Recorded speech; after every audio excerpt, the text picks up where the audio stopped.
지난 영상에 이어지는 두 번째 영상입니다.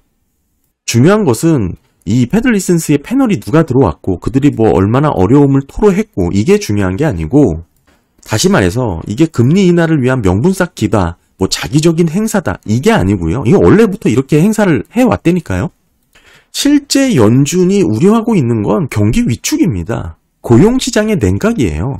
실물 경기 측면에서 보면 이거를 침체를 막기 위한 금리 인하인지 또는 바이든의 입김에 의한 정치적 판단인지 내막은 알 수가 없죠. 현재 시점에서는 전혀 그 내막을 알 수가 없습니다. 중요한 것은 금리 인하 시기가 곧 도래한다라는 것이고, 연준의 계획은 장기금리가 너무 내려가지 않기 위해 물가 때문일 수가 있습니다.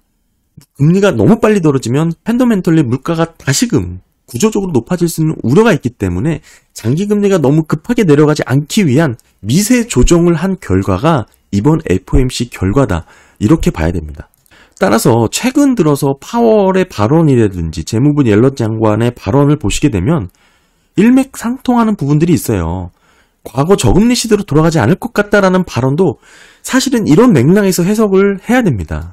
이게 결국에는 오퍼레이션 트위스트의 이 반대 방향이죠. 역 OT와 이어지는 부분인데, 장기금리가 너무 내려갈까봐 지금 걱정하고 있는 게 연준의 스탠스입니다.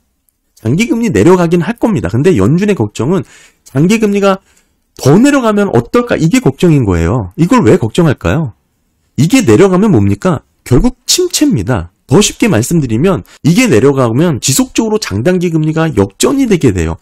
금리 인하를 하더라도 장기금리가 또 내려가면 장단기 금리는 또 역전이 되는 거죠. 따라서 지금 장단기 금리가 역전된 상황에 대해서 대수롭지 않게 보시는 분들도 많지만, 사실 이 부분에 대해서 연준은 상당히 불편해하고 있습니다. 이게 구조적으로 은행들이 역마진 상태이기 때문에 오랫동안 이어지게 된다면 결국 취약한 중소형 은행들의 유동성 충격이 생길 수밖에 없어요. 그게 약한 골이죠. 지금은 그럭저럭 괜찮게 버틸 수 있지만 과연 얼마까지 오랫동안 견딜 수 있을까? 이걸 걱정하는 겁니다. 이걸 걱정하다 보니까 장기금리가 너무 떨어지게 되면 계속 장단기금리 역전폭이 확대가 되는 거잖아요. 결국에는 연준의 통화정책에 맞춰서 시장을 컨트롤할 수가 없게 되는 겁니다. 그렇기 때문에 장기금리가 너무 떨어지는 것을 막고 싶어 하는 게 지금 현재 연준의 큰 그림이에요. 이게 금리 인하 초기에 나타나는 연준의 큰 그림입니다.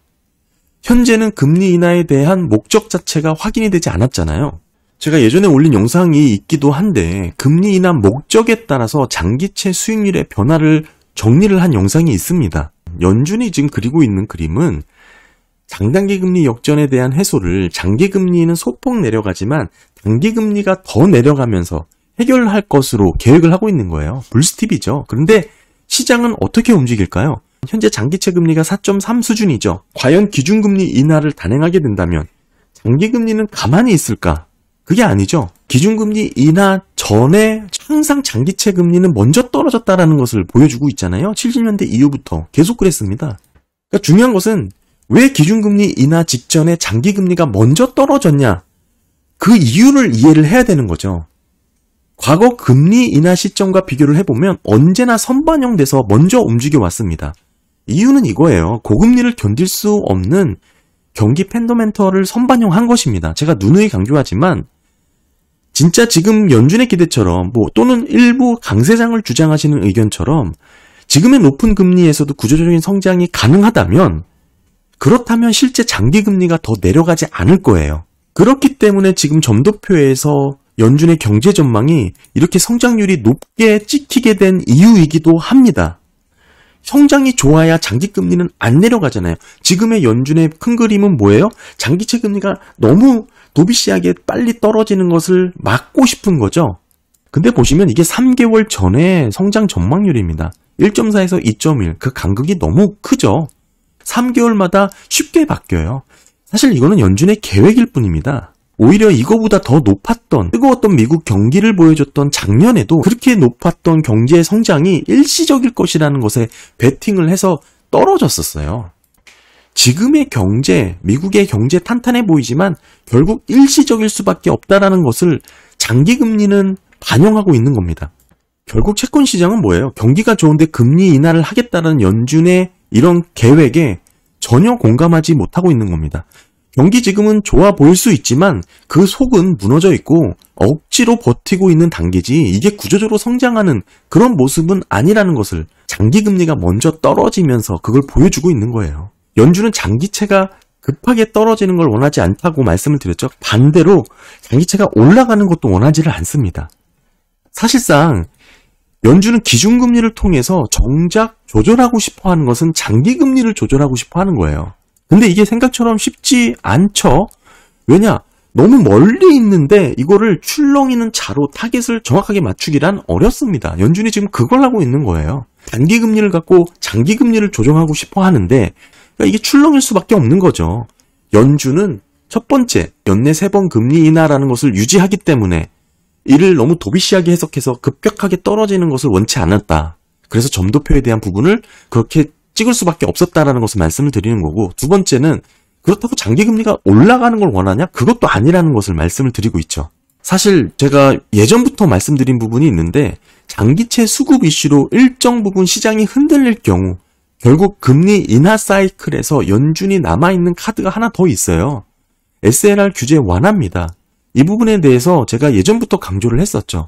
그러니까 오늘은 이 주제가 아니기 때문에 그냥 좀 넘어가고, 제가 드리고 싶은 말씀은 연준은 장기금리가 급격하게 떨어지는 것도 원하지 않지만 그렇다고 올라가는 것도 원하지 않는다. 이 얘기를 강조하고 싶은 겁니다. 그래서 연준의 큰 계획은 그런 계획 안에 있는 거지만 궁극적으로 경제가 성장한다면 실업률의 하방 위험도는 떨어지게 되어 있죠.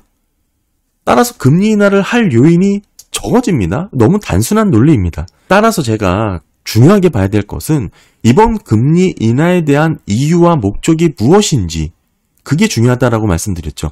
금리 인하 이유가 경기 침체인지 또는 예방 목적의 보험성 금리 인하인지, 그거에 따라서 장기채 수익률의 변화가 달라졌다라고 말씀을 드렸죠. 그러면서 사실 이 물가가 잡혀서 금리를 인하하는 시나리오에 있어서는 경기 침체로 인해서 수익률이 떨어지는 것과 유사할 정도로 나쁘지 않은 성과를 보였다.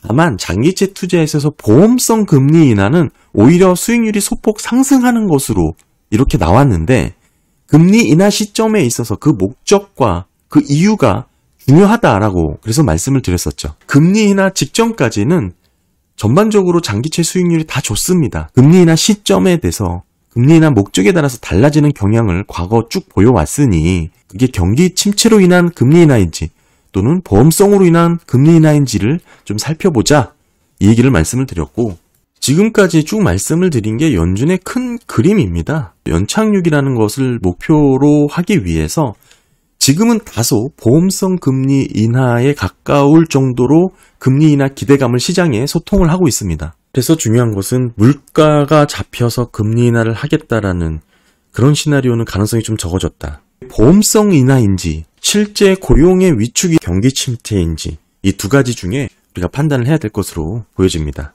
네, 감사합니다.